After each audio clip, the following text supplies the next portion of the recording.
Je suis Raphaël Dohan, je suis haut fonctionnaire, écrivain, historien. J'ai écrit un livre d'histoire qui s'inspire de l'intelligence artificielle et qui parle d'intelligence artificielle, qui s'appelle « Si Rome n'avait pas chuté », où j'imagine une uchronie, donc une histoire alternative où l'Empire romain aurait découvert la révolution industrielle. Allié évidemment, parce que, en fait, dans toute l'histoire de l'art, à la fois dans l'histoire de la littérature et de la peinture ou des autres arts, la création humaine s'est toujours inspirée à la fois des créations précédentes, comme le fait l'IA en s'entraînant sur les données, sur les œuvres des siècles passés, mais aussi en utilisant des outils technologiques. L'histoire de l'art ne se sépare pas de l'histoire de la technologie, que ce soit avec l'invention des machines au théâtre, avec l'invention, bien sûr, de l'écriture, mais aussi plus récemment de la photographie, du cinéma, de la bande dessinée.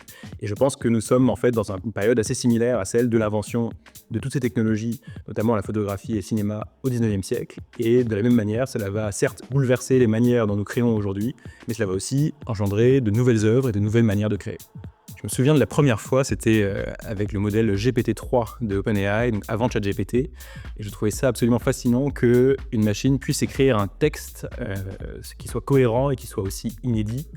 C'était la première fois pour moi qu'un texte était écrit par quelque chose d'autre qu'un être humain depuis l'invention de l'écriture. Et donc j'avais trouvé ça vertigineux.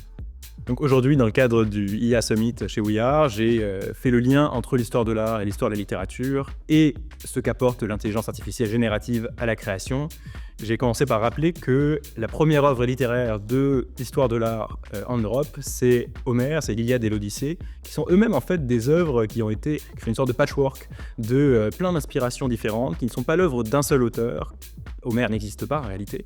Et donc, en un certain sens, la création par IA, qui elle-même fait ce travail de variation sur des sources préexistantes, n'est pas si étrangère à l'origine même de la littérature en Europe. Donc j'ai commencé par rappeler ce fait-là, et ensuite j'ai retracé le lien entre la technologie et la création artistique jusqu'à l'invention notamment du daguerréotype, donc de la photographie au XIXe siècle, pour montrer que nous étions dans des situations au fond assez similaires, avec des peintres qui à l'époque pensaient que la photographie allait tuer la peinture, alors qu'en réalité, bien sûr, cela a surtout conduit à la création de nouvelles formes artistiques. Je suis Raphaël Dohan, je suis haut fonctionnaire, écrivain, historien.